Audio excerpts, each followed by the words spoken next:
నంద్యాల పట్టణాన్ని అభివృద్ధి చేయడానికి చేయాల్సిన అన్ని కార్యక్రమాలు నేను చేస్తానని మరి ప్రతి ఒక్క మీటింగ్ లో మీకు నేను చెప్తూ వచ్చాను. ఈ రోజు మరి నమ్మకం ఇంకా 1000 రెట్లు పెరిగింది. ఈరోజు శిల్పామోహన్ రెడ్డి గారు పార్టీ మారి ఏమని చెప్తున్నారు, మాకు మర్యాద ఇవ్వట్లేదు, మా పనులు జరగట్లేదు, మమ్మల్ని పట్టించుకోవట్లేదు అని చెప్పి మాట్లాడి ఈ రోజు ఆయన వైసీపీకి వెళ్ళడం జరిగింది. ఇప్పుడు మన మీద బాధ్యత ఇంకా పెరిగింది.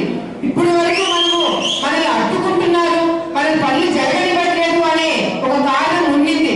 కానీ ఇప్పుడు ఆ కారణం లేదు కాబట్టి మన మీద ప్రతి ఒక్క కౌన్సిలర్, ప్రతి ఒక్క ఇన్ఛార్జి, ప్రతి ఒక్కరి మీద బాధ్యత పెరిగింది. కాబట్టి మనం అందరం కూడా కష్టపడి పనిచేసి ఈ 500 కోట్లు ఏదైతే ముఖ్యమంత్రి గారు మనకి ఇస్తున్నారో మనమందరం కూడా బాధ్యతగా ఆ నిధులన్నీ కూడా